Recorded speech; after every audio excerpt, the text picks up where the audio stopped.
Today on American Sports Cavalcade, top alcohol dragster drivers will try to tame Thunder Mountain. Tom and Linda Conway are experts on the hill, and everybody knows it. But Blaine and Alan Johnson can taste a 4-peat for the Winston Championship. And Flatlander Bill Barney, he wants to show them all that he can breathe thin air with the best of them. Last year, alcohol funny car race Tony Bartone won it all and wants to again. But Pat Austin is here and always tough. And the kid, Randy Anderson, might have trouble finding the gas pedal, but Dad Brad's big power can often be the decider. And in Pro Bike, John Myers took it here last year and could again, but not before Byron Hines weighs in atop his Vance and Hines motivator. And everybody knows that Dave Schultz can go round after round with the best of them. The action in Denver has hardly begun, and we're already breathing hard.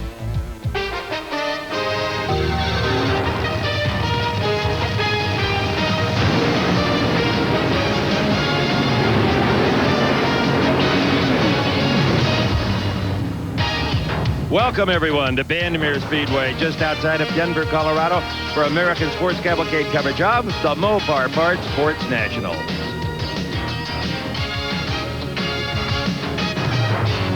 For years and years, Bill Barney of Knoxville, Tennessee, has been a top contender in the top alcohol dragster ranks of drag racing.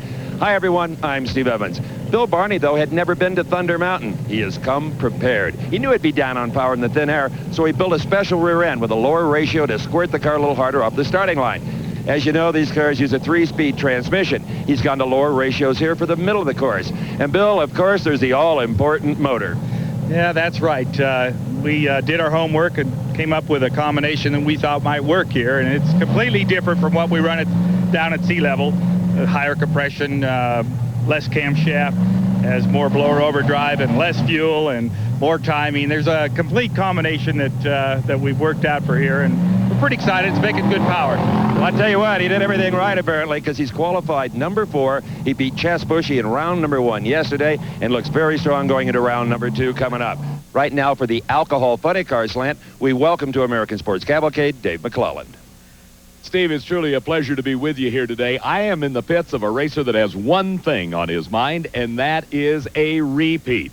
This is the alcohol funny car of Tony Bartone. Now, Tony's had a successful season thus far. He's already won the Spring Nationals at Columbus, Ohio. He has picked up the points meet in the WDRS series at Atlanta. And right now, he's looking for a repeat victory in this Mile High Sports Nationals brought to you by Mopar Parts.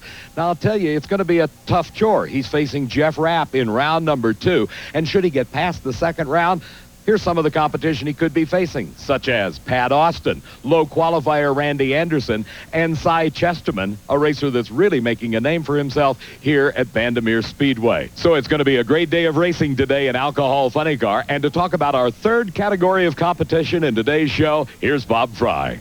Dave, the third category we'll take a look at is Pro Stock Motorcycle, and all the big names are here on the mountain. John Myers and the Star Racing Team. In fact, they're running 2 bikes with George Rice. Byron Hines is here, Dave Schultz, John Smith, all the top names in Pro Stock Motorcycle. A name you might not be familiar with is Michael Phillips. Michael, you'd like to change that here this weekend. Yeah, hopefully I can put this bike in the winter circle for Harry and them. You know, they've been doing it for a long time. Him and his wife and his daughter, I mean, those are great people.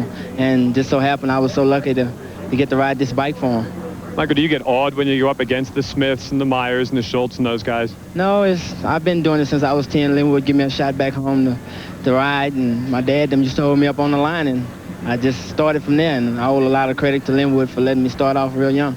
Michael Phillips riding for Harry Lartigue. It's a good bike, got a lot of power, and the kid's tough on the starting line. Steve? Okay, Bob, thanks a lot. We are ready for competition here at a little over 6,000 feet, actually, in the foothills above Denver, Colorado.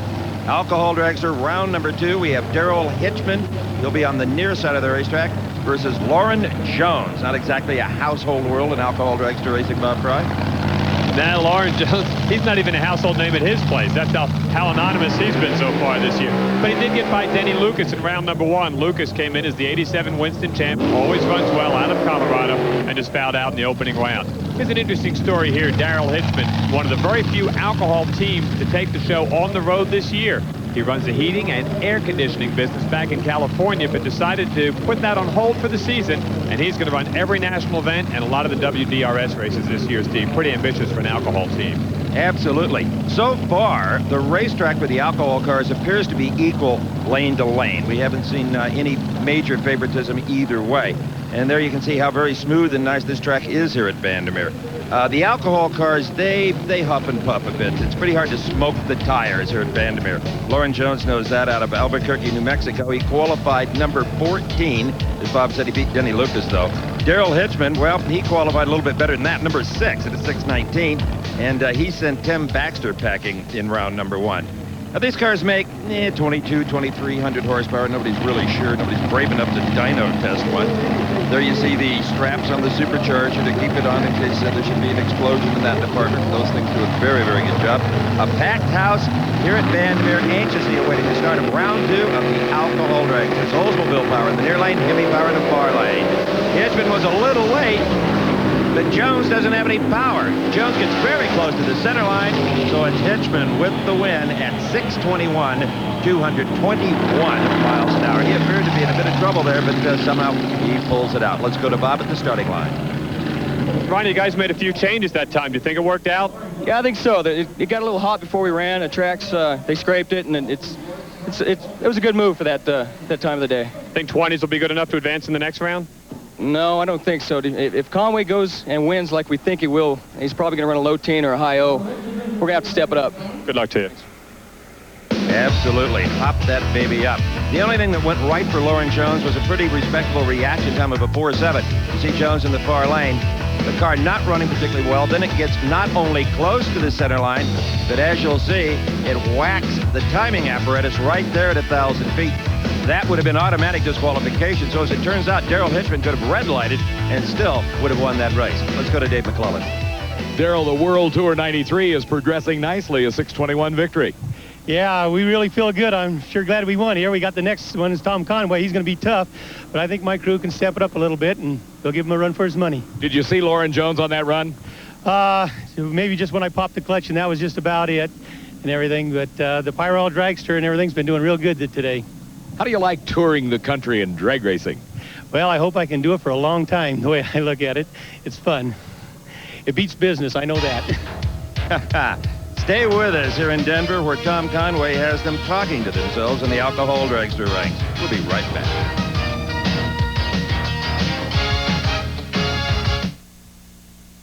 Brought to you by the new La Quinta Inns. You're not staying at a hotel. You're staying with us. Think you're ready for the new La Quinta Inns? It was very important for us to have good curb appeal. Curb appeal. You know, the front door is an incredible, powerful event. The tile has been washed with almost a whitewash finish. Yeah, they did do a good job down there, didn't they? Oh, yeah, I've noticed that. To me, at the end of the workday, I like La Quinta. I've driven 50 miles all the way to go to La Quinta. The new La Quinta. You're not staying at a hotel. You're staying with us. What a joy to come in here. It's a big country, so remember the rules of the road, Andy said.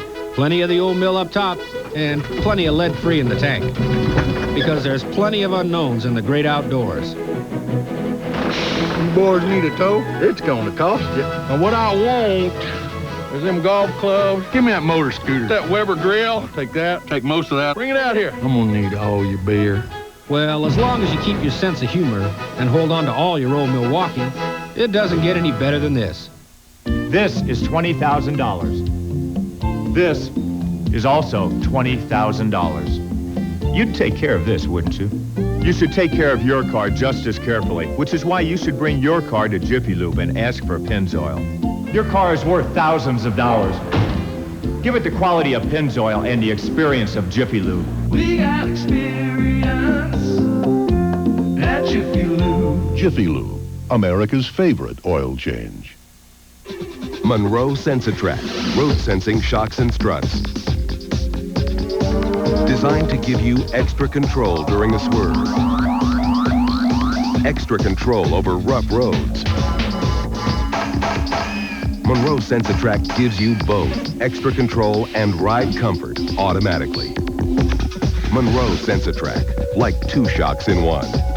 Call 1-800-STRUT now for a Monroe Sensatrack dealer near you. There's a good look at Bill Barney. You saw him at the opening of the show as we continue with the Mopar Parts Sports Nationals. And he's going to duke it out with R.J. Randy Smith. And the Castrol GTX car's got all that trick stuff there, Steven, that he hopes will propel him to his first victory of the year.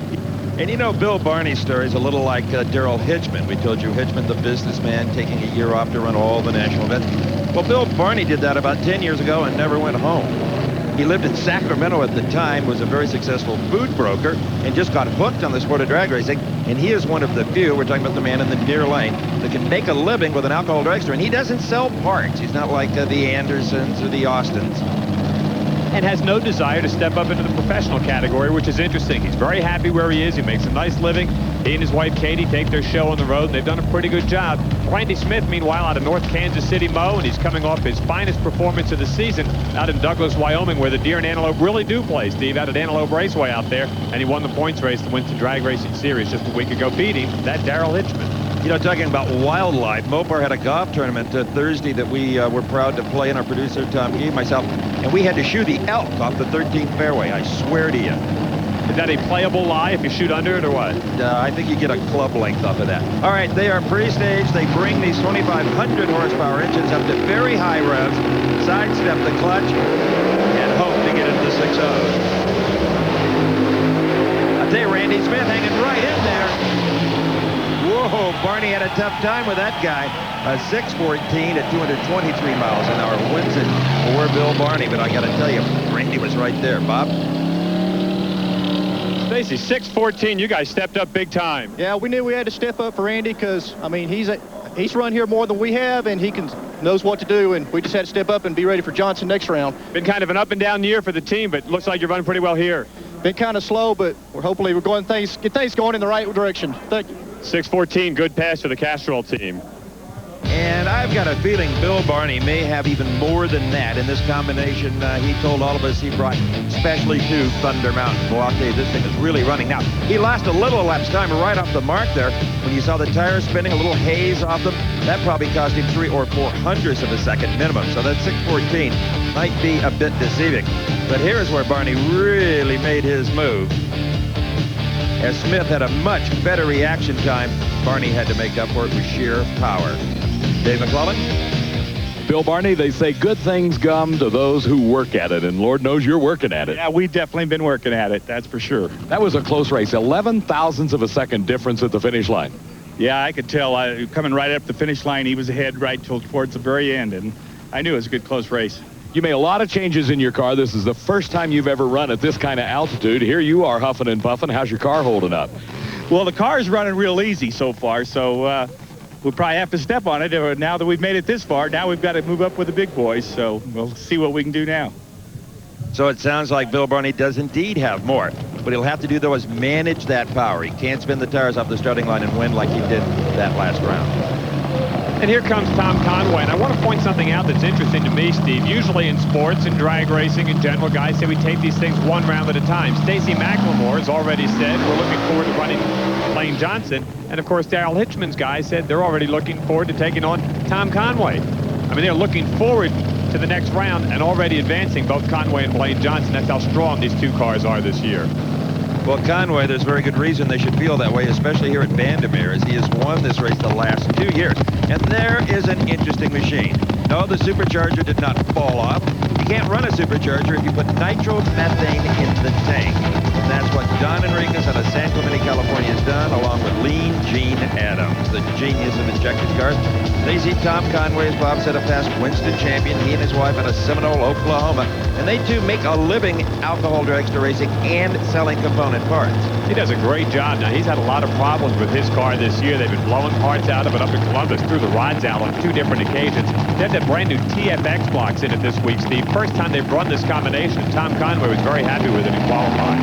All right, the nitro cars can be very violent off the starting line. Will the thin air here at Vandermeer tame them? Maybe too much. So far, Don Enriquez not even a factor. No, he is skunked. A 6.17 at 223 miles an hour for Conway. Enriquez struggles through at 6.45, 223 miles an hour. I mentioned Conway's wife. Bob Troy's with her, Linda. Linda, those injected cars are so unpredictable. You never can tell what they're going to do, can you? That's true. You always have to worry about them. You guys are running the new block in there this weekend. How's it seem to be doing? I believe it works a little bit better. We're not having near an oil problem like we did. Going to go quicker next round? I hope so. Well, the competition hopes not. Coming up next will be Chris Ricketts. That's that pretty black car on the right-hand side of your screen, the far lane. He'll be up against the other guy that everybody thinks they're going to race later on in this program, and that is Blaine Johnson. I've never seen one race when so many guys figure, well, we're going to have to beat Blaine or have to beat Conway if we want to get to the final round. And, of course, mathematically, if they followed that this year, they'd be right. Dave? Tom, every round win is critical in your chase for the Winston Championship. It sure is. We were doing some experimenting there, and it didn't appear to do any good. 6:17 at 2:23. Is that what you were wanting? No, we were going the wrong way, apparently. So we'll go the other way next time. You run Darrell Hitchman next round. He's on a world tour, I guess, for 93, just following the drag racing circuit, and he's ready for you. He said a moment ago he's going to come up there and beat you. Everybody can. Everybody can beat you. Ooh, how true. And there's a man that can beat you. That's Alan Johnson, the brains behind the Blaine Johnson operation. He is just a genius at machine work. He built these cylinder heads. He also does some NASCAR work and other forms of motorsport. And a good guy to boot. In fact, I've never seen two brothers that get along any better than that pair.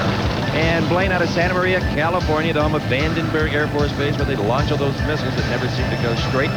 Chris Ricketts, he went straight in qualifying to a 6:37 and sent Michael Bartone back to Long Island, New York in round number 1.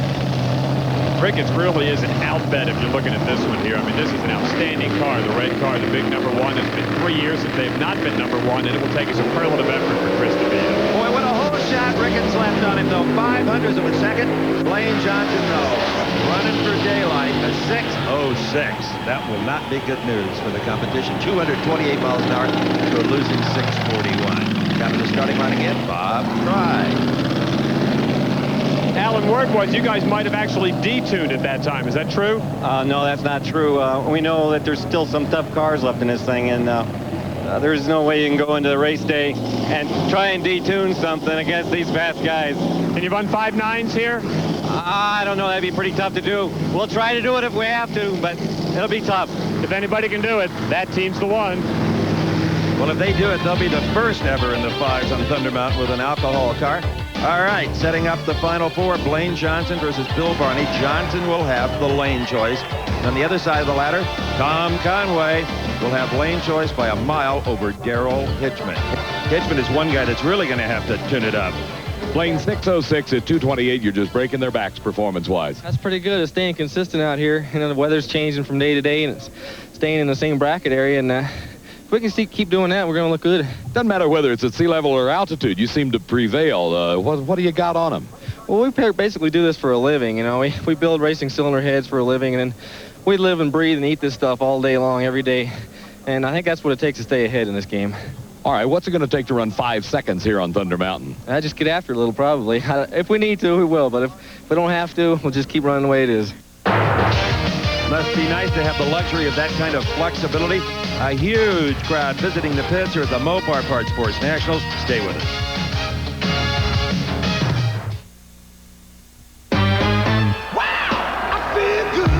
When 280 seemed out of reach, it's Joe Amato and Autolite who punch it.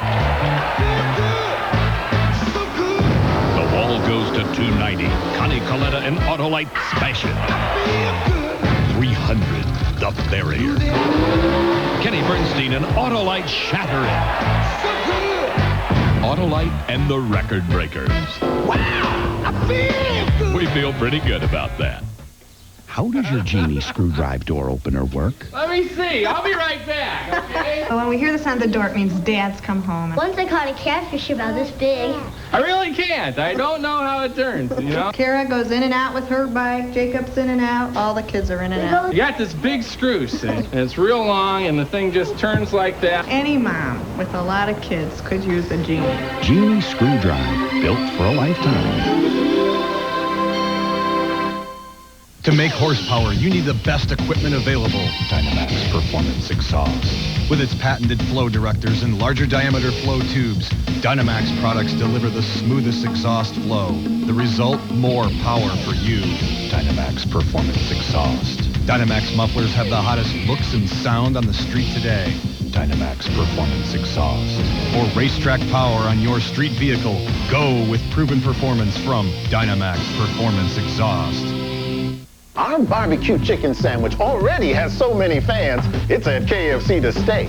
Folks can't get enough of those strips of chicken smothered in a tangy honey barbecue sauce. Of course, the introductory $1.49 price makes it really tempting. Plus, $1.49 barbecue chicken sandwich forever. The sandwich is here to stay, but the $1.49 is for a limited time. We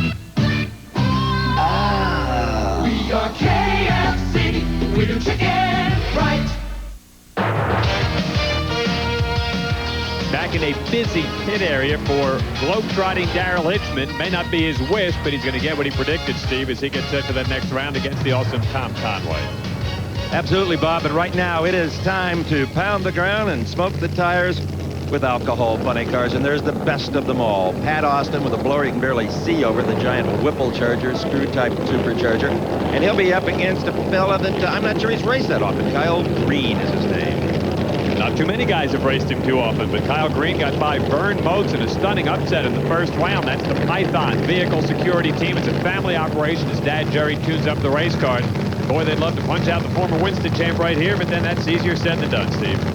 Oh, boy. Pat Austin, the second winningest driver in the history of drag racing. He's still in his 20s. Only Bob Glidden has more titles than the man from Tacoma. Kyle Green, if he could just beat Austin, it wouldn't matter what happened the rest of the day, Bob Fry. That would be the pinnacle of his drag racing career. He's only 50 national event wins behind Pat.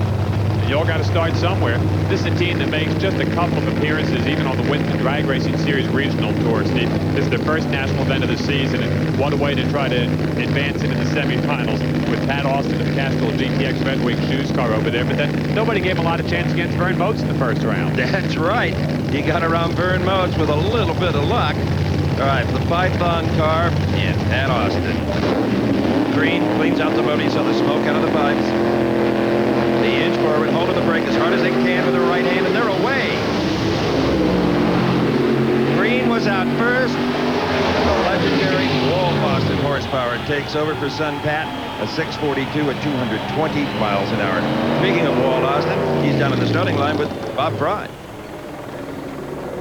Walt, that's a win, but I think you might agree that was a little bit closer than you guys had hoped. Well, we've been off about 3 or 4 tenths all weekend. We were running teams here to points race. Something the matter, I can't find it. Now they got time between now and the semifinals to fix it up. Well, that'll be good news for the rest of the alcohol funny cars. If the Austins can't find it, somebody else might have a chance, including Cy Chesterman. This guy's a great story, Bob. Who is that Cy Chesterman and where did he come from? Yep. This is the old race car that Stan Seapost owned last year, and here's a guy that raced in the Supercom category. Saw Seapost run his car, liked it. When Stan decided to sit out for the season, he made him an offer. Not only got the car, but got his tuner too. He's got Les Davenport there. This is going to be a very strong race car, one that could decide who wins this race here this weekend. Dave? At a 642 at 220. Is that what you were looking for? No, not at all. We've been struggling all weekend long, and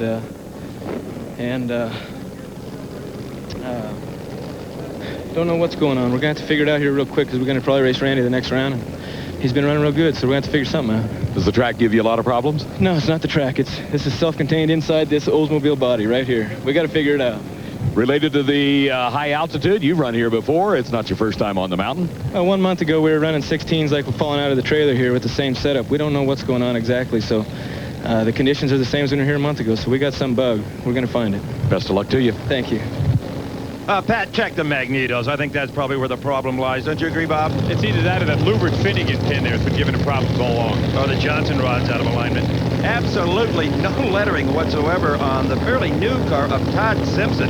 He qualified right dead in the middle of the pack at number 9, and he sent Mike Krieger down off the mountain in round number 1. Todd Simpson out of Denton, Texas. That family's been drag racing forever. He'll be up against, as Bob was telling you, Cy Chesterman out of Sioux City, Iowa. At least he didn't have too long a toe. He's got the fastest alcohol funny car in Sioux City, Iowa, too, Steve. I think I can say that without fear of contradiction.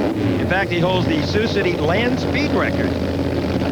All right, top alcohol funny car action, round number 2. Todd Simpson, he's anxious. He's pre-staged, waiting for Chesterman. Chesterman rolls in.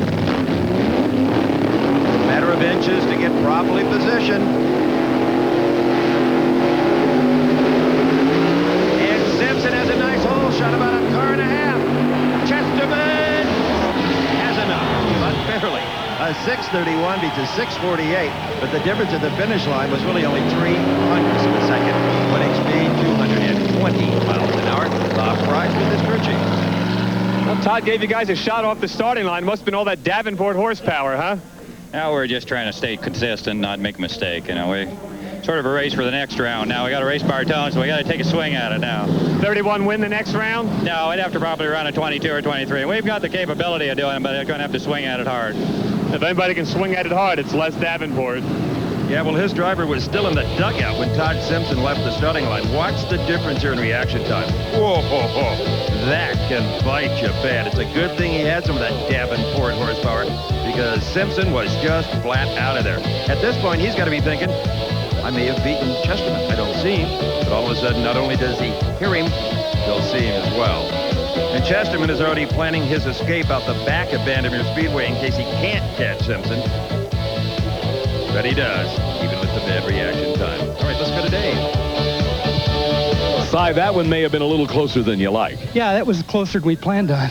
You were about 1/10 of a second late at the starting line. Well, I'd been getting a little close on my lights. We were down to about a 17 on last qualifying pass, and I was getting a little nervous about that, so I thought I'd back off a little bit. But I'm going to have to be a little tougher next round, you know. Did you ever have a point there during that run that you thought, maybe I won't catch him? Well, he jumped out in front, and we thought we had the power to go around him, but you never know, you know. Worked well. Just about a nose, that's all you needed. Yeah, it was close. Good luck next round. Thank you. Cy Chesterman literally dodged a bullet here in the second round. Okay, from the eastern slope of the Rocky Mountains, we'll be right back with more of the Mopar Parts Sports Nationals. Stay with us, everybody. My dandruff shampoo is good. Better try something else. Mine really works. You'd better try something else, like Selsun Blue. Doctors recommend it more than all leading brands. Selsun Blue. Doctor recommended #1. Early humans gathered to celebrate important events, like St. Patrick's Day. At Bennigan's, they still do, with 10 days of food, fun, and prizes, including trips to Ireland. So come celebrate St. Patrick's at Bennigan's. Food and fun for humans.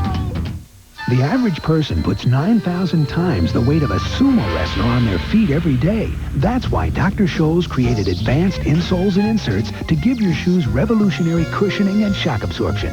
Make life in your shoes more comfortable. Anglers, get ready for the TNN Outdoors Fish America Sweepstakes. We're giving you a chance to win a complete fishing rig and an Alaskan fishing adventure starting Saturday, March 19th on TNN Outdoors. Weekends on TNN Outdoors. Roland Martin knows where to find them and how to hook them. Whether he's rigged for mackerel off the coast of Florida or reeling in trophy-sized bass on inland waters, he takes the big ones. Hey! That is what it's all about. Fishing with Roland Martin. Weekends on TNN Outdoors.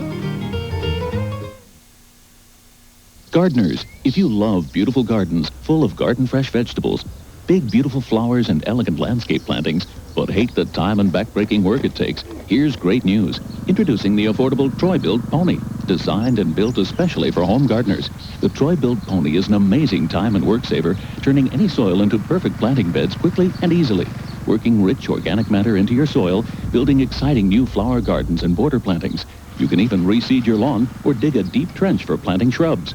Plus, you'll love having your own garden fresh vegetables all season long.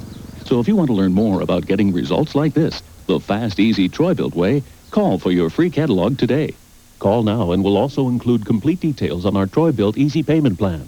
For your free catalog featuring the Pony and our whole line of Troy-Built tillers, including our no money down easy payment plan, call 1-800-828-6363. That's 1-800-828-6363. Call now.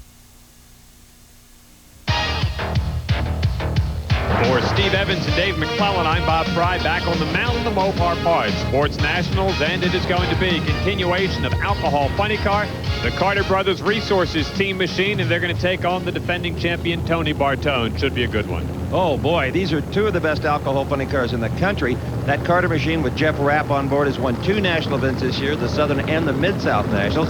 And Tony Bartone, well, he is the defending champion of the Mopar Parts Mile High Nationals out of New York Paving in Queens, New York. In fact, both of these drivers from the Northeast. The Carter car is out of Texas, but Jeff Rapp from your home state of New Jersey, Bob. Long way for these guys to come racing here on the mountain. The Bartone brothers, their brand new race car.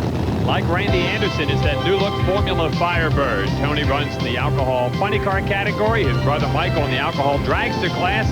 And Jeff Rapp out of Phillipsburg, New Jersey, the Garden State. He's been hot this year. But not on the mountain. That car has been off the pace for the first time this year, struggling in the high 620s, low 630s. While on the other hand, Tony Bartone, well, he looks just as sharp as he did 1 year ago. Alcohol funny cars may be the hardest cars to drive in drag racing. They tend to move around a lot. The driver has to make a couple of gear changes, not easy to see out of. They're a real handful. Good start by both guys. Look at Bartone move in the middle of the racetrack. Tony Bartone, whoa, best elapsed time by far we have seen in this round at 6:17, 227 miles an hour. We're losing 6:31. Not the best day for the Raps this season. Let's go to Bob with the crew chief, Steve Boggs. Steve, 6:17. You guys just love running at this place. Yeah, we've had real good luck up here, and I hope we can keep it up, maybe get another win. Must be it just reminds these guys so much of Long Island, huh? Yeah, right. Yeah, the air's hard to breathe in both places. All right, let's have another look, and as you'll see, it is an outstanding start. Bartone might have been out first by just a whisker, but it wasn't a big factor in this race. The biggest factor came right about the middle of the racetrack when that thing hooked up. Steve Boggs had the power and the clutch just right, and they continue to dominate the mountain with this kind of performance. Just absolutely outstanding. Rapp was never really in it. All right, let's go to Dave again. Tony, a 6:17, quickest of the round so far. Well, that's about what we figured we'd run. We were hoping to run between a 15 and a 20, and ran right on the money. Well, right now, you seem to be the class of the field. Of course, Randy Anderson's got his single coming up here in just a moment. You're looking for your second victory here. Can you accomplish that? Well, that'd be really nice to do, and I think we're in a pretty good position today to do it. We seem to be running ahead of most of the field. The only guy that's running with us really is Randy, and he's running a little quicker than we've been. How do you maintain consistency as the track changes and, of course, the air changes as well, what little there is of it? Well, I've got the what I think is the genius in the alcohol pit, Steve Boggs, and that's his job to stay in tune with the weather and the changing track conditions. And you're in tune with the driving. Hopefully I do my job as well. Good luck to you. Thank you. By the way, just to set the record straight, when writing from the Chamber of Commerce in New York, that was Steve Evans that made that comment. Who happens to be a resident of Western New York. All right, here is Randy Anderson. Everybody's been talking about him. Now you see him, that beautiful Formula Firebird. He had an outstanding 6:15 in round number 1, and he has a freebie here in round number 2. There's a lot of alcohol funny cars that are a little afraid to come to this mountain. Certainly Brad Anderson is not. But so it was a short field, only 15 cars for a 16-car field, and he gets the bye. Bartone made reference to his tuner, Steve Boggs. I think the real advantage here today goes to this car because Brad won this race 4 times over. So if anybody knows how to run in this air, Steve, it's the Andersons. Little known fact, Brad Anderson originally from Colorado. Oh, is that car ever on a pass? Randy Anderson, with nobody to beat, runs a 6:12. At almost 230 miles an hour. That has got to make Dad and tuner Brad very happy. Brad, was that a run for low ET or a tune-up for the next round? Well, mainly for lane choice. We wanted to be sure we could try to stay in this left lane. I think it's a little bit important. Well, you just love this racetrack, don't you? Oh, yeah, and he's doing great, so I couldn't be happier. Brad won this thing a Brazilian times back in the 80s. All right, the final 4 will set up thusly. It will be Randy Anderson with lane choice over Pat Austin. That's not a race, that's a war. On the other half of the ladder, we will find Tony Bartone with lane choice over Cy Chesterman. If Chesterman can cut a better light, he might be a threat. Stay with us, everyone. We'll be right back to colorful Colorado.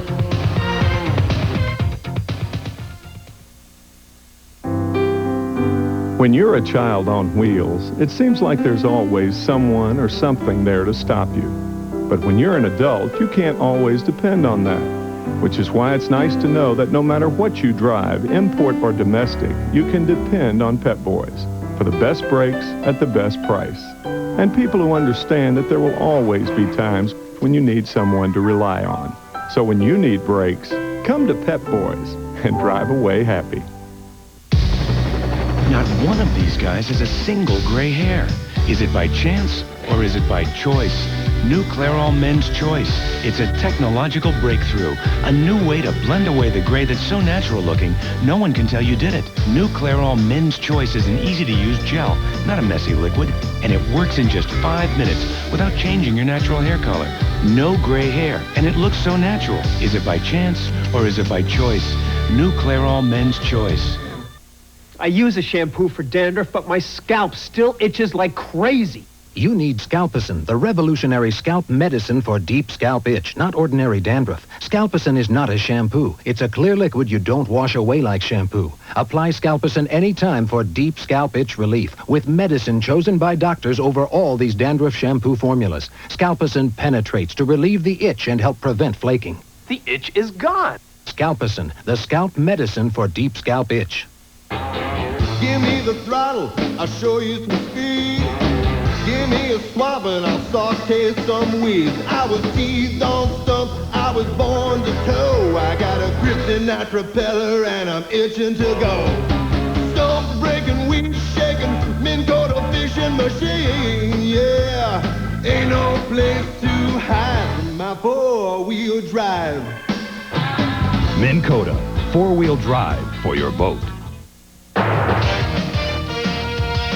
Bill Barney, a traditional top 10 finisher in the Winston Drag Racing Top Alcohol Dragster points. He's got to advance at the expense of Blaine Johnson in the next round. Some fun. Let's go to the end of the racetrack now and Dave McClellan. Randy Anderson, low ET of the round, 6:12. Fantastic. It felt real good. Got out there. I think I short shifted low gear a little bit, trying to play conservative. I saw Pat ran a 42. I just run a little better than that, get lane choice, and run quite a bit better. Quite a bit better indeed. Maybe the short shifting helps. Well, it does. Yesterday I strung it out there a little further and it knocked the tires off it. So we tried to play a little bit more conservative today.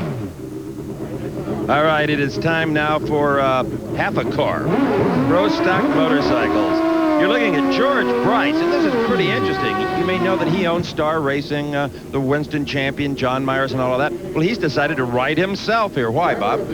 Well, he actually wants to serve as a blocker for John Myers. There's an awful lot of competition in the pro stock bike category, Steve, and anything he can do to get some of the competition out of the way to help John Myers win another Winston championship would be much appreciated. Here he's going to try to take out Michael Phillips. We saw Michael at the start of the show riding for Harry Lartigue, the gang out of Houston, Texas. An interesting weekend so far for Michael Phillips. Very strong, very quick off the starting line, and Harry's bike qualified better this weekend than any event so far this season. George Bryce has been driving his own pro stock automobile in his first season, struggling a little bit just to get it qualified, and now he's decided to go back to his first love, the pro stock bikes.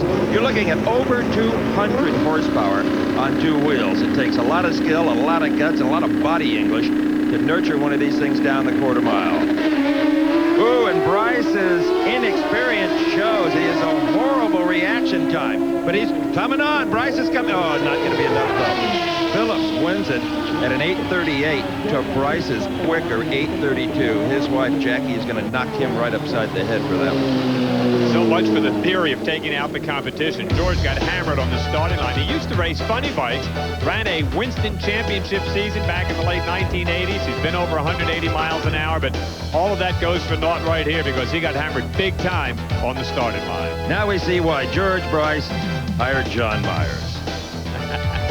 And for Mr. Phillips, a very nice 4.9 reaction time. Doing a good job, particularly on the far end of the racetrack, keeping that thing in the middle of the track, away from the walls and right side up. Can't do it much better than that. All right, let's go to Dave. Michael Phillips, a rookie at this sport. You put a whole shot on George Bryce, and you beat him. I know I had to do it. You know, he's been running good this weekend, and we've been having real problems all through the year, so I hope this is the race for us. May well be. What's it like to go out there and use a whole shot and take a victory like that? Well, that's my job. I got to do it. How about your motorcycle? Is it running up to par? Yeah, Harry's doing a great job with it up here in the thin air. Hopefully we can go and finish the rest of the year out and finish good in the Wax Shop Dash and the Winston Points. All right. right. Thank you, Michael. Thank you, Dave. And there is John Myers. He just saw the boss go down in defeat. As Bob said, so much for the blocker. So their forces have now been divided. And Myers will be up against Norman Devine. What do you know about Norman, Bob? Norman's got one of the very few Kawasaki's that's still in racing competition in the pro stock fight category. He's a good blue-collar worker. John Myers, a computer repairman out of Birmingham, Alabama, has won the Winston Championship and really is the standard by which all the others are judged. Norm's the factory worker out of Columbus, Ohio, had a good weekend up at the Spring Nationals in his home state of Ohio earlier this year, but anybody's going to have their work cut out for him when they're going to line up against the star bike. And so many riders take a shot on the Christmas tree against John Myers because they're usually off a little bit in the elapsed time department to the champion. And he is just so good. I mean, this man is an athlete. I think he would excel at anything that he took up in the world of motorsports. He's very strong. They have no deficiencies, this team. The bike is quick, it's fast, his reaction time is always among the best, and they've got that great tradition behind him of being a winner. It's the one that everybody guns for, and it's going to be a very tough sprint for Norm Devine. All right, near lane is Myers on the Suzuki. There's the Kawasaki. Red light, Kawasaki. I wasn't trying to be a prophet there when I talked about everybody taking a shot on the tree, but Devine did, and he loses. He almost made it. A 4.0 is a perfect glide. He had a 3.9. But Myers wins it at 8:30, 160 miles an hour, and advances to the final four. As we take another look, I think you'll see just how close Devine came to pulling off this hole shot. Not that it would have won it for him. No, it's really tough. Guys think, well, I got to take a shot on the lights, but if you're down a tenth or a tenth and a half, Steve, you know you've seen these long enough. You're not going to get a tenth and a half on the starting line. Get a good green light start. You never can tell what's going to happen in the other lane. Words to race by. All right, here comes our next pair. It will feature Ricky Gadsden on that white machine up against the guy everybody is talking about, David Schultz. Right now, let's go down to Big Mac and John Myers.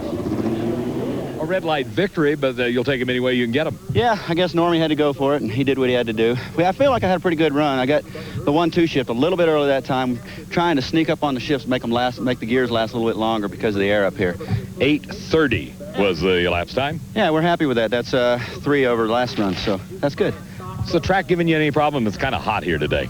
You know, there's not really enough power, Dave, for the track to be a problem, because normally, you know, if we had the normal power that we would at sea level, the track would be really greasy because of the sun shining right on it. But up here, we don't have the power because of the altitude. So the track's not a problem. I guess what he's saying, folks, is 160 miles an hour is slow. Huh. Not my book. On a motorcycle, that's certainly not slow, but these guys have run 175 to 180 at sea level, Steve, and that was a very interesting point. He said they really can't make enough power here to overpower the racetrack. Sure makes him easier to ride, though. David Schultz, he qualified number 2 at an 8:33. He sent Keith Gray on down the mountain in round number 1. Now, Gadsden, he qualified a very respectable number 7 at an 8:45, and Lance Boyer was his first opponent in round 1, and Lance is out of here. Gadsden's a very strong runner. Races funny bikes when he's not running these. He's been over 200 miles an hour on one of these scooters, Steve. That's getting down the racetrack. You bet.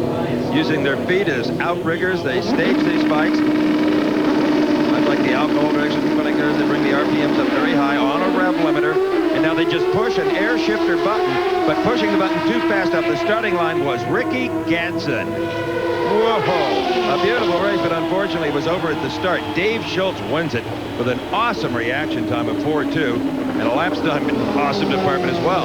At 8:34, 160 miles an hour, he's just 400ths off the pace of Myers. Gadsden didn't need to gamble. He ran right with him time-wise with an 8.36. Here comes Myron Hines, the only Yamaha in captivity. He's going to get set to take on John Smith. David, you picked up a round victory. It came at the expense of a red light by your competition. Any way I can get them, I need them here. You ran 8:34, not the quickest of the round. Now, we had a tremendous bog. We were trying something with gearing that pass, and I'm glad I did it that pass. When you come up here to this mile-high altitude, you got to experiment. You can't just leave it like it was. Yeah, we haven't had a single pass without experimenting. We're really trying to work towards the finals. Next pass, we need to go back to our 8:30 combination and hope we can run a 29. Well, here's a man, John Smith, who was up against a rider who in round number 1 ran a 28.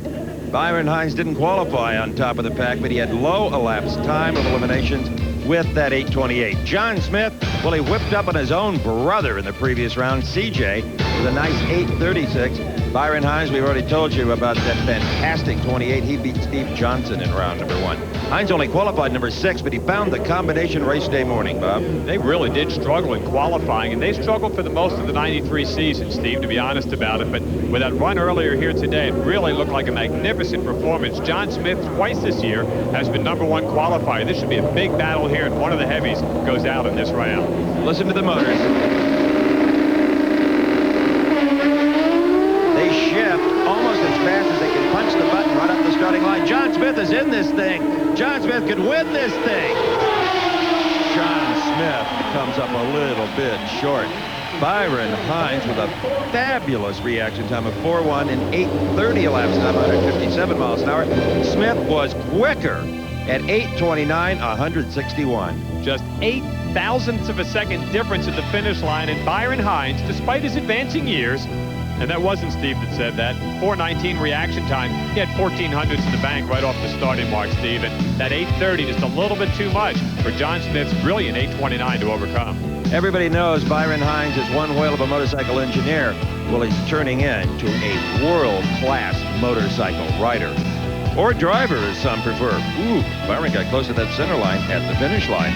All right, the final 4 among the pro stock bikes. Byron Hines, what a ride and what a race he'll have on his hands here with David Schultz. Hines obviously will have the lane choice.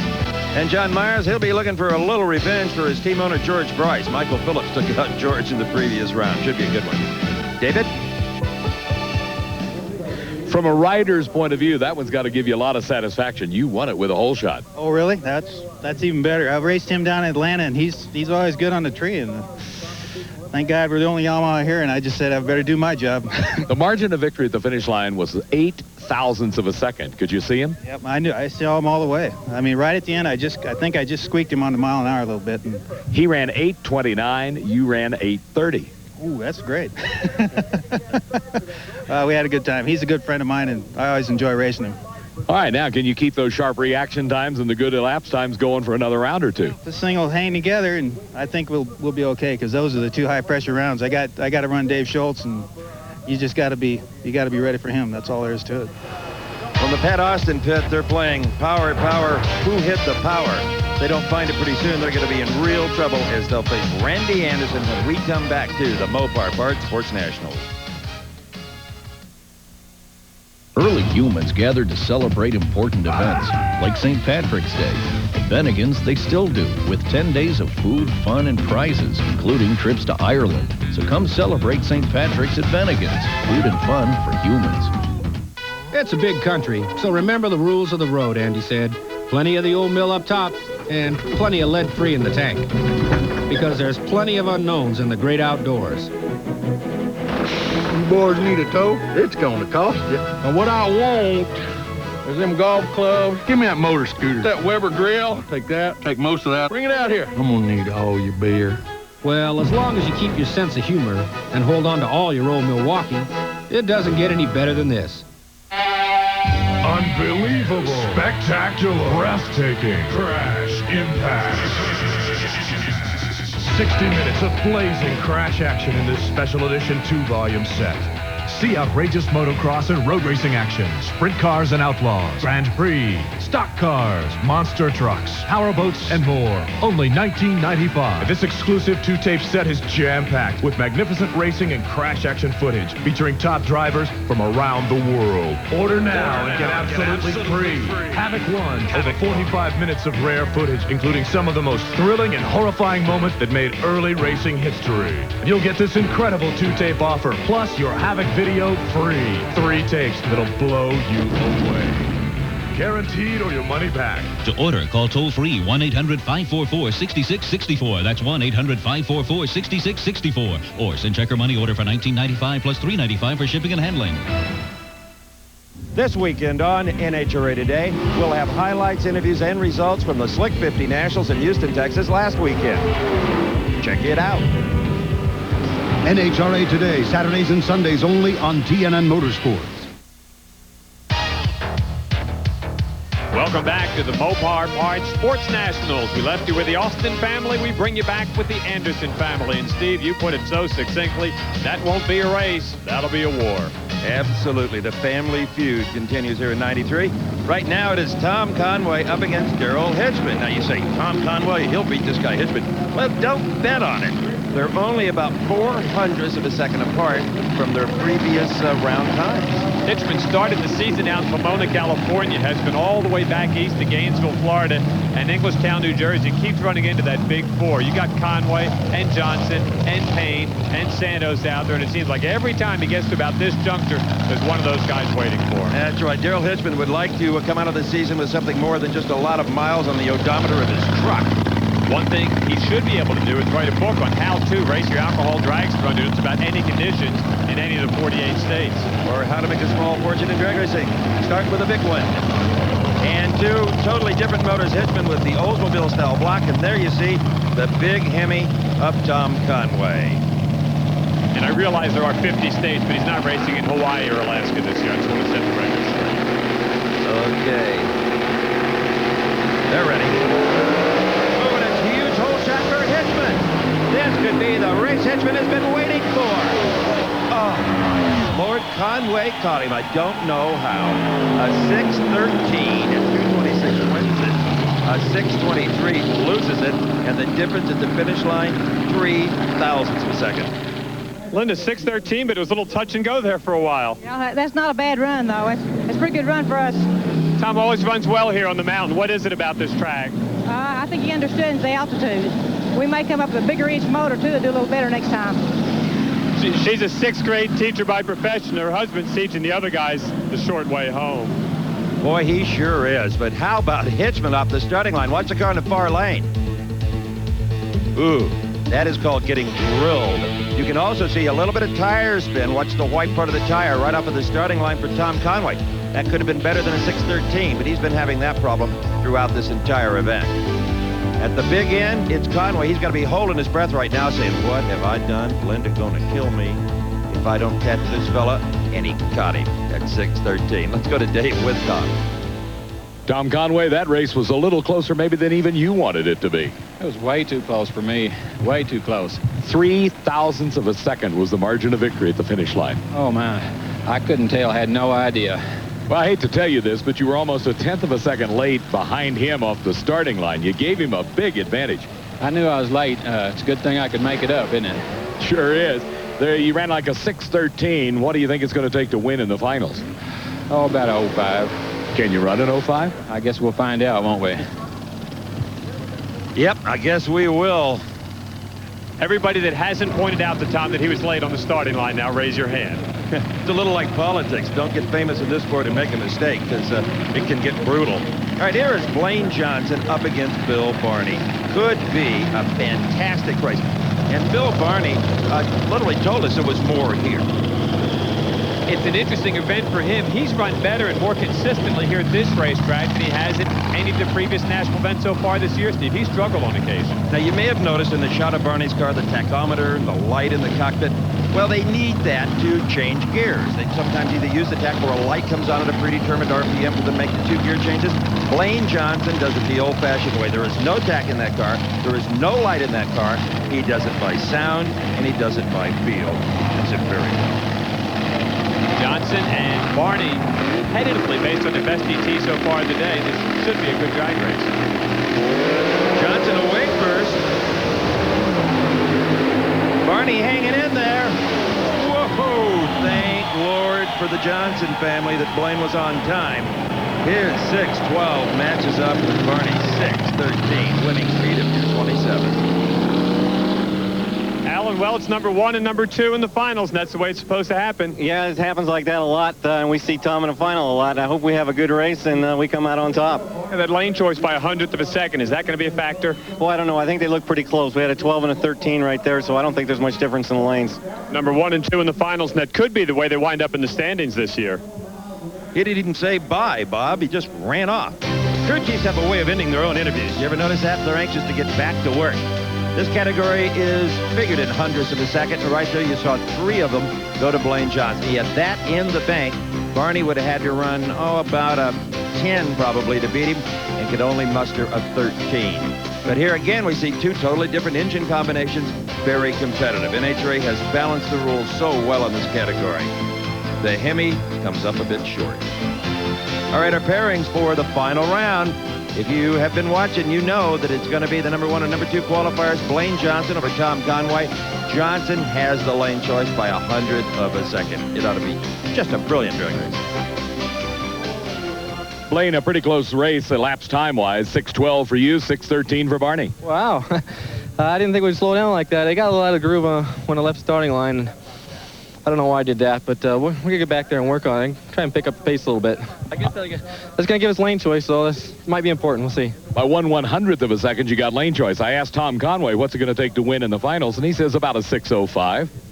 Well, if he can pick up that fast, he's doing pretty good. He hasn't done it yet this weekend, but I think we can, so we'll see what happens. Have you been holding back at all? I mean, are you trying to keep something in the bag, waiting for this final round?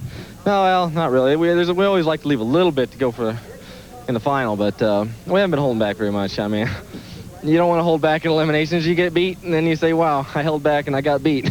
Have you ever found yourself right on the edge of losing traction? Not too much here. We're a little marginal on the bottom end, but down track it's not a problem. Well, they wrench on the Pro Stock bikes between rounds as well. There's the pittery of David Schultz. He'll be going up against below elapsed time of the meet, Byron Hines in the Pro Stock bike semi. It's all about getting inside the real person on the path to stardom. You'll share in the memories, the laughter, the solitude, family, and the excitement as dreams come true on the path to stardom. Oh, he ain't worth missing. Oh, we should be kissing. He describes himself as a laid-back, straight-ahead country boy. Meet Oklahoma-bred Toby Keith on his path to stardom Monday. Brought to you by Cracker Barrel Old Country Store. Don't pet the dog. Introducing Pinkard and Bowden, doing what they do best, getting stupid. Elvis was an arc in rhinestones after dark. Daddy sang bass, Mama sang tenor, me and little brother sang bass and tenor. Mama, she's lazy. She thinks I steal cars. Oh, I lost her and never found her. Pinkard and Bowden, getting stupid, on LPs, cassettes, or CD. Here's how to order. Have your credit card ready and call toll-free 1-800-238-9300. That's 1-800-238-9300.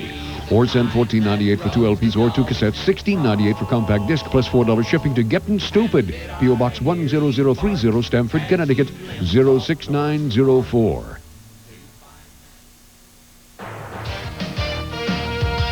As we get set for the semifinals in Alcohol Funny Car, it's as simple as ABC. Anderson, Austin, Bartone, and Chesterman. There is Cy in the Coca-Cola team machine. He's got Tony Bartone, the defending champion in this round of competition. And Bob, a quick word before we see this race about NHRA Now, presented by Castro GTX. It's a 24-hour drag racing information line with the latest info on your favorite drivers and events. You just call 1-900-468-NHRA, and Dave McClellan tells you all about it. Under 18, ask your parents because the charges will appear on your telephone bill. And your parents will let you know about it if you don't ask first. Okay, who's going to win this? Bartone? You like Bartone, Robert? I've liked Chesterman's chances all weekend long, Stephen. He's coming in as a relative unknown commodity. The Bartone gang, of course, coming off their big win last year when they put back-to-back wins together with their race out in Columbus, Ohio. Very strong race car. But I'll tell you what, Les Davenport's got Cy Chesterman's car running very well. He could very well win it, but he's got to step up in that performance in the last round. That's right, because Steve Boggs, the mechanical man behind the Bartone car, he's got plenty of experience on this mountain as well. In fact, he and Davenport probably really are the kings of the mountain when it comes to the alcohol cars. Tony Bartone, even though he appears to be kind of a type A personality, when he's in the car, he is very calm and very, very good.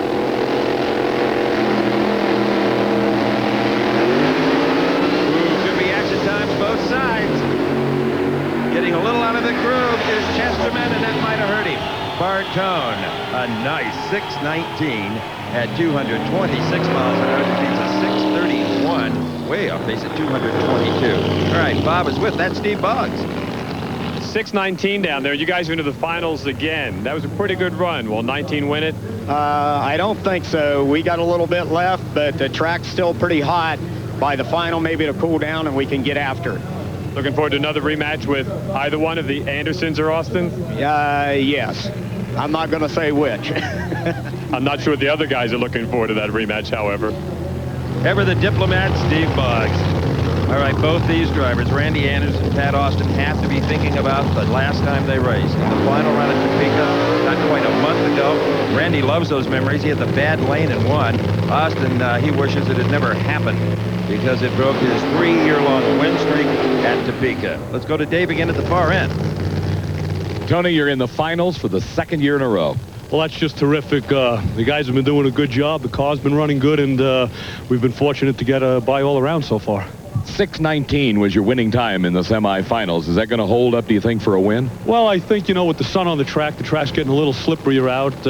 I knew it shook the tires a little bit that time. It's the first time it shook the tires since we've been here, and, the track conditions for the final round will be of concern. Bob Fry, I think the scenario here is pretty simple. Did the Austins find their problem? Did they find their missing power? If they didn't, their history.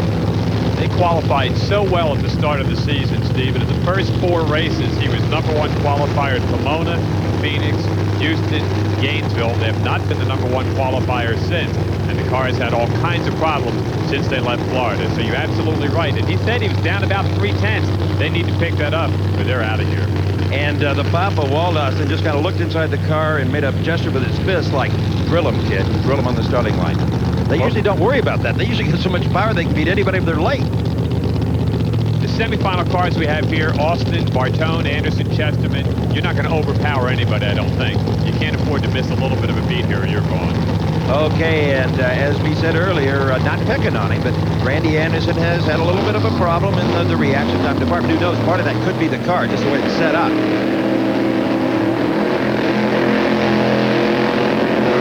Austin with a huge hole shot.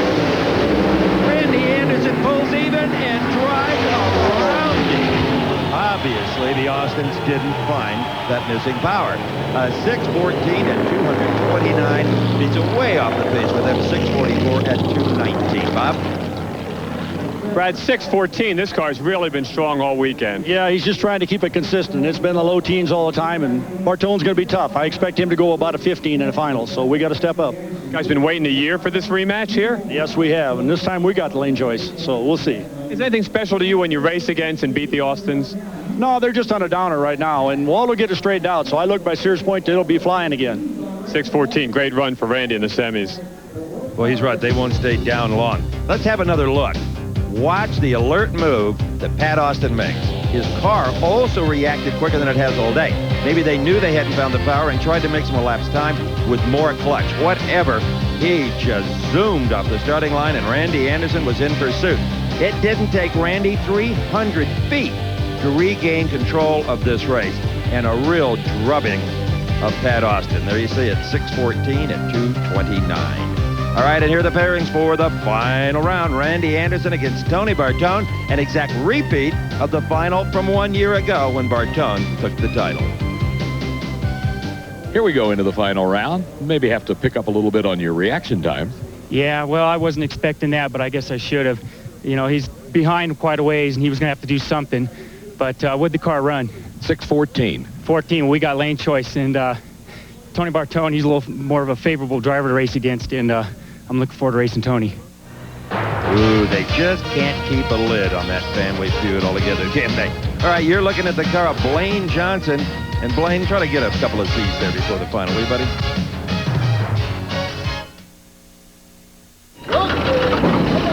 Come on down. Bring it to the left. Dig the shape of new Frito scoops. Okay, bring it to the right.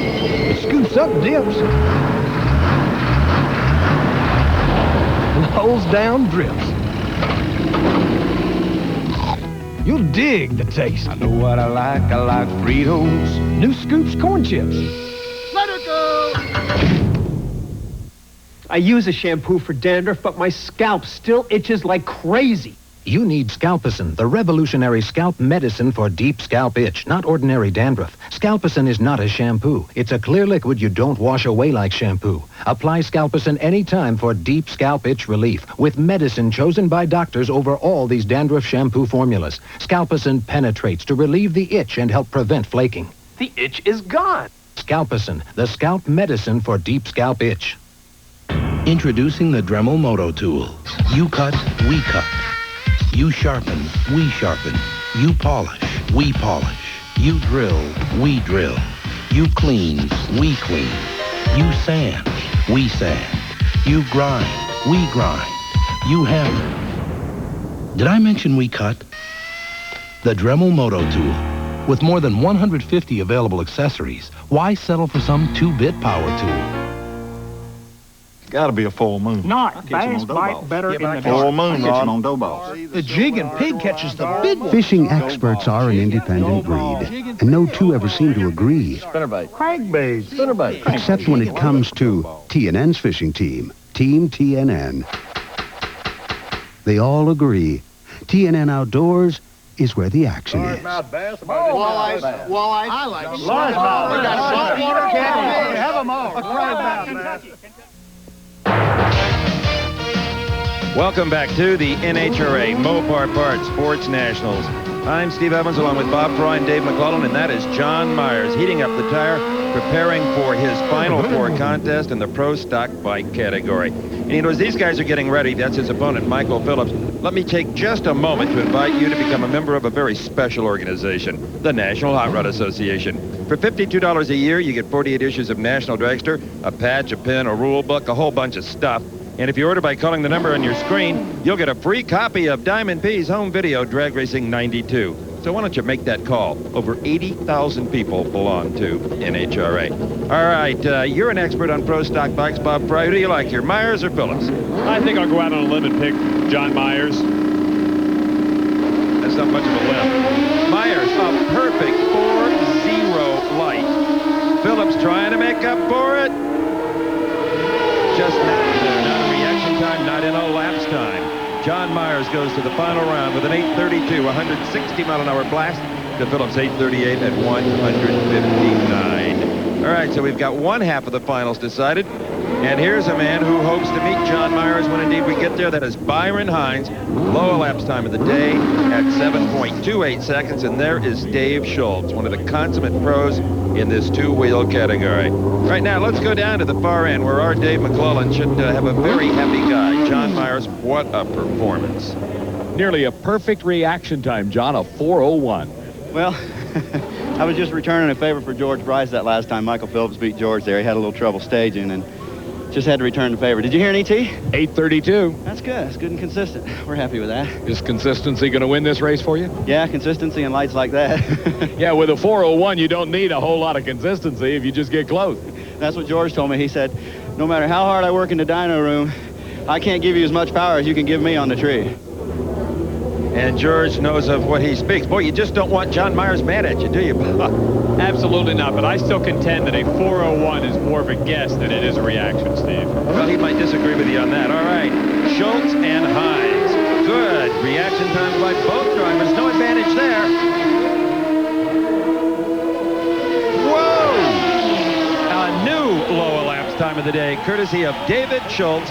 828 with a 0 at 164 miles an hour. So he will have lane choice. I'm sure that shocked John Myers, who probably heard it on the PA down at the far end. That shocked everybody. 828. He's got like half a tenth over Myers' average run for the weekend. That's an unbelievable performance for David Schultz. Byron Hines gave it all he could with that Yamaha, but when the other guy's running an 828 at altitude, that is just too much to make up. That sets up all the finals, Steve. All number 1 and number 2 qualifiers who advance to the finals, and that doesn't happen very often. I can't remember the last time it happened. David Schultz stuns Byron Hines with an 828 with a 0. So there is your pro stock final round. It will be David Schultz and John Myers. It doesn't get a lot better than that in pro stock bike drag racing.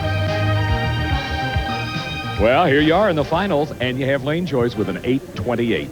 All right, we knew we could get down in the 20s. We've been going on both sides of hard and soft, high and low. We've been going all around. We felt like we found the middle. I think we can tweak a little more out for the final. You said the round before you've been experimenting on every run. Will that experimentation stop when you come to the final round? Experimentation is gone. We're going to go back to half of one of the combinations we've used before. You won't want to tell me what it was. Absolutely not.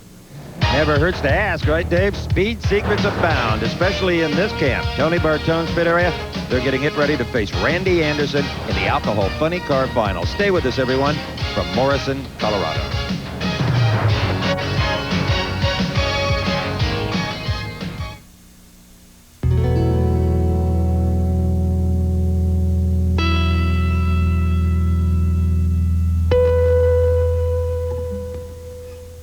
Frank's Mitchell 300 has worked flawlessly for 30 years. Mike's new Mitchell 730 has worked flawlessly since he bought it last week. We'll check back in another 30 years. Mitchell, the legend lives on. Shake it, no dandruff. You've got Selsun Power. Brush it, no flakes. You've got Selsun Power with Selsun Blue. Doctors recommend it #1 over all leading brands. Dandruff problem? No way. You've got Selsun Power. Early humans gathered to celebrate important events, like St. Patrick's Day. At Bennigan's, they still do, with 10 days of food, fun, and prizes, including trips to Ireland. So come celebrate St. Patrick's at Bennigan's. Food and fun for humans. From day one, the attraction was irresistible. The desire, relentless. And the drive to dream to win. And to break new ground will never, never end. TNN Motorsports 1994. Hold on. Coming up tonight on Race Day, we'll continue with Bike Week coverage live from Daytona Beach with highlights from the Arai 200 Superbike race. Plus, we'll talk with some of the AMA's biggest stars. We'll have highlights from the other two-wheeled action in Sunshine State, and we'll have all the action from today's Winston Cup race in Atlanta. Join us.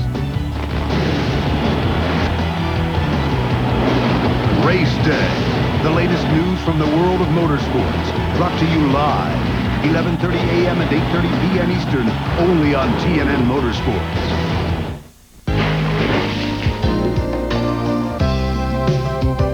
Anglers, get ready for the TNN Outdoors Fish America Sweepstakes. We're giving you a chance to win a complete fishing rig and an Alaskan fishing adventure. The pros on TNN Outdoors share the knowledge that makes them the best. TNN Outdoors Fish America Sweepstakes only asks you to watch your favorite TNN Outdoors programs, then answer an easy question based on the show's content. All correct entries will be eligible to win the grand prize, starting March 19th. A great shot of the Mopar Parts Sports Nationals here at Vandermeer Speedway, just outside of Denver, Colorado. Bob Fry, Steve Evans, and Dave McClellan were set for the finals. And let's congratulate the other winners for the third time on the hill. Bill Moropoulos in his V6 car wins in comp. Jeff Steele in Super Stock for the second time this season. Denny Reed with his first win since 1980. And Scotty Richardson beat Edmund Richardson in Super Comp. Vic Webster with a big win in Super Gas Eliminator. And congrats to Tony Tedonio, the winner in Junior Dragster. And right now, we'll establish who the winner will be, the champ of the Mopar Parts Sports Nationals in the Pro Stock Bike category. And they're sashaying around as he held the front brake tight and let the rear wheel spin is John Myers, the defending Winston champion, up against a past Winston champion in David Schultz, who stunned everybody, not only with the world's longest wheelie bars, but also with his 7:28 elapsed time in the previous round. Pushing him back there was Greg Pope. Greg's the guy that's doing the engine work on this race bike, and he worked for about 8 or 9 years with the Star Racing stable, so he's had some great field training over there, and this is as good a battle as it gets in this class.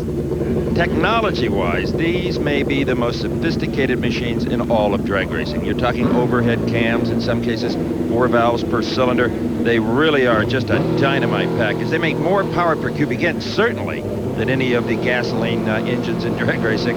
All right, as Myers on the right side of the screen, Schultz on the left side. Who will get the advantage off the starting line? And John Myers' red lights. Schultz must have really got his attention with that 7:28. Myers pulls the trigger a little too quick, and then has a motor go away just as he crossed the finish line. To add insult to injury, Schultz with a marvelous 4.2 light, a tremendous 8.23, a new low ET of the event.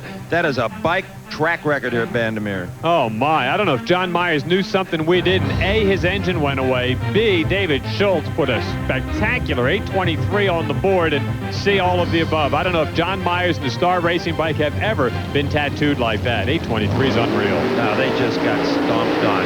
All right, here it is. An instant replay 1 year later, actually, of last year's final round among the alcohol funny cars. Tony Bartone from the far East Coast, Long Island, New York, up against Randy Anderson from the opposite side of the country in Southern California.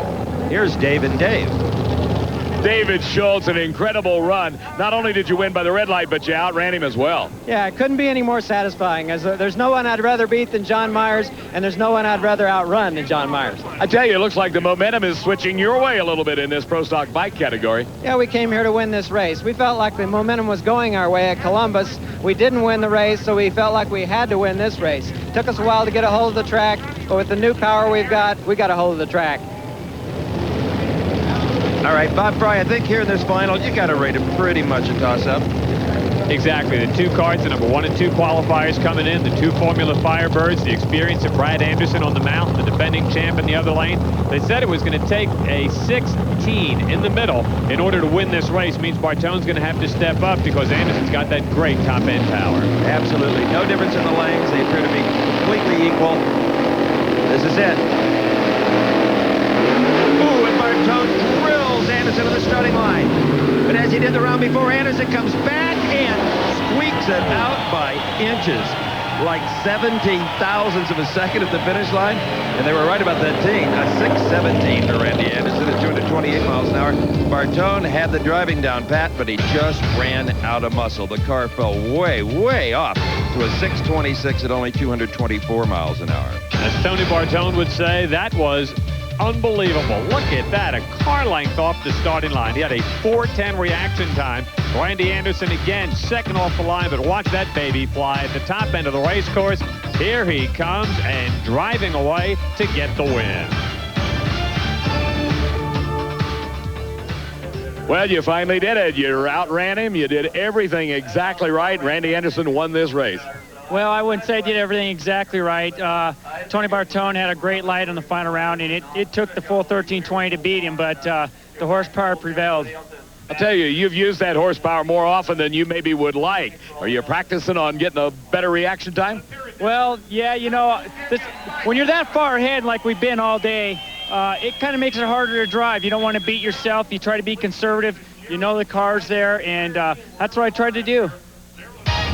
Well, there's Tom Conway consulting with his crew chief on ways that they might beat Blaine Johnson. There's just one race to go. Stay with us from Colorado.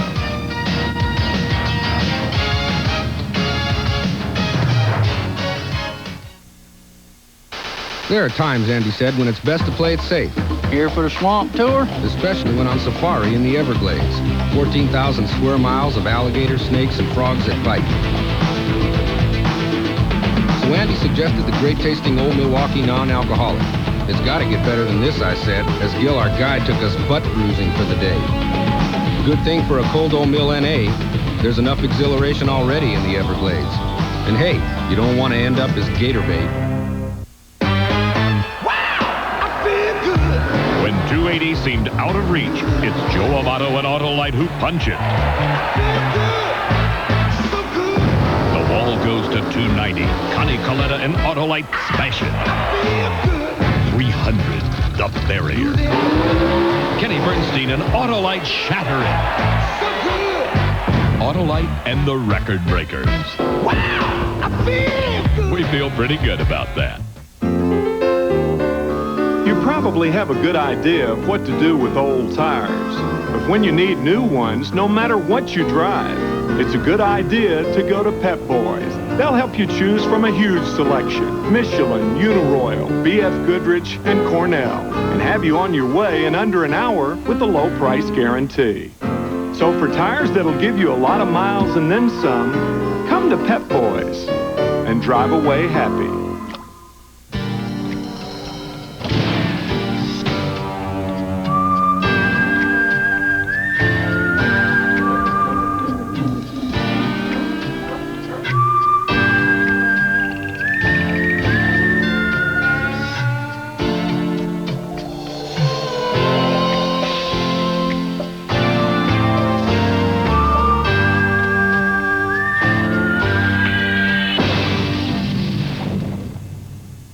I'd say 9, 10 pounds. On 2-pound Hey, test. walleye are just more fun. Better than a big old fat bass. When 7 fishing greats get together, it's hard to find agreement.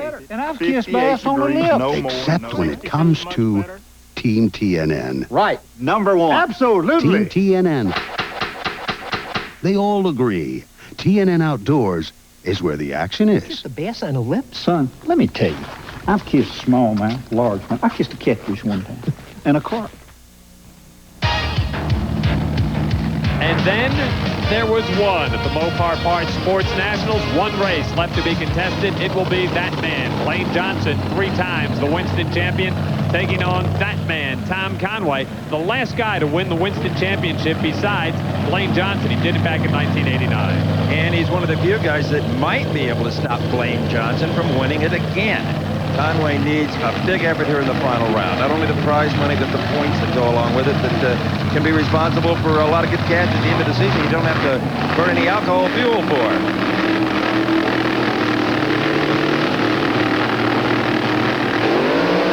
Johnson, a day late off the starting line.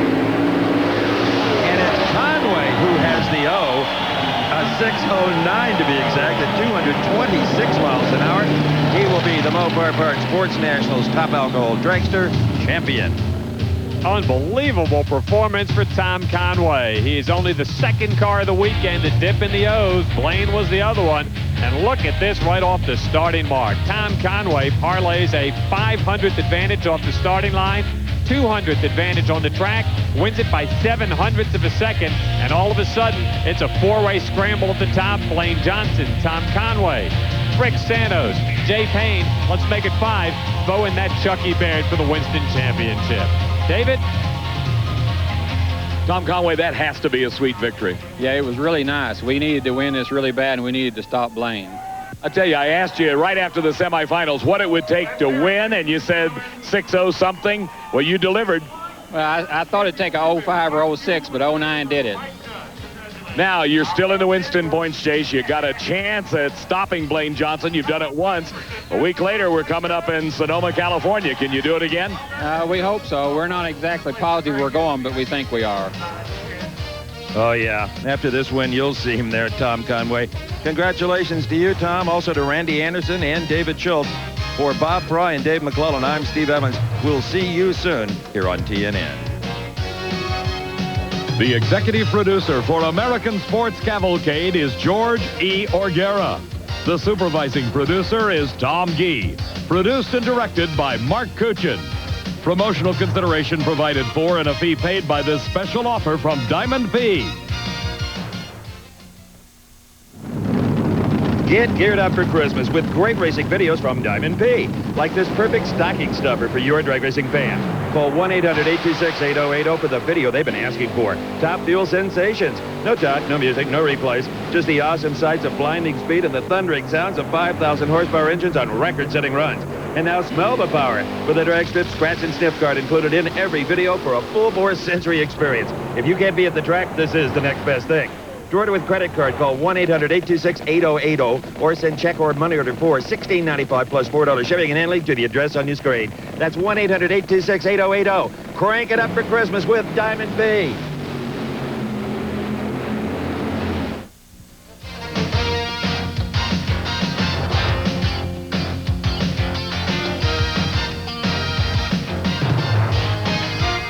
The American Sports Cavalcade is a presentation of Diamond P Sports.